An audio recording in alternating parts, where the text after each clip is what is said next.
We believe that the way forward during the COVID crisis and the COVID aftermath is economic prudence. We are aware that the post office has been losing money for many years now. We believe that the figures that have been given to us is that it's losing to the tune of £2 million a year. That is what it's costing the taxpayer to run the post office.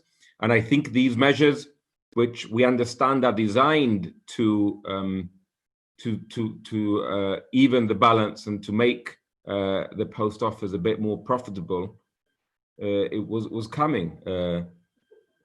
We believe that the post office should be self-funding, and that if it's costing the taxpayer £2 million a year, then those £2 million a year are better utilized in health, in education, in other community projects, rather than in running the post office. Okay, so was this not necessarily a COVID-related measure? Was this happening regardless?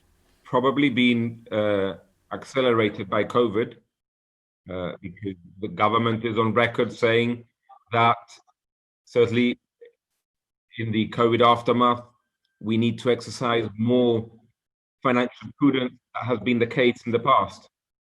And to what extent was the Chamber involved in the decision? Was there a consultation with government?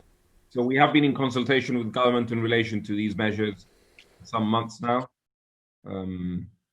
We were not aware that the measures are going to be launched yesterday, but we have been making representations on this.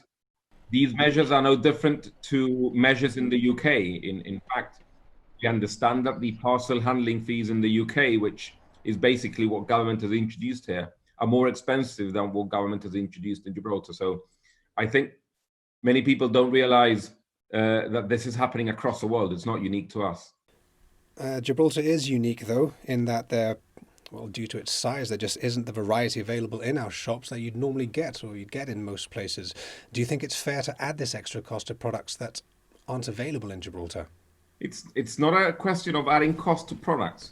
It's a question of taking an organization which is costing the taxpayer a couple of £1 million a year, trying to make the books balance in relation to that organization, and then freeing up resources which are currently being used for other purposes, which are more meritorious, like I gave the examples of health and education. I would rather that the government is spending £2 million extra a year in health or education than spending it funding the post office. Okay, so you're saying that another way to view the situation is that prior to these measures, the taxpayer was already paying for the running of the post.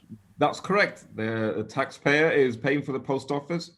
And given that the biggest cost of the post office today is the handling of an ever increasing number of parcels arriving in Gibraltar, in effect, if we boil it down to basics, it means that the taxpayer is subsidizing online shopping.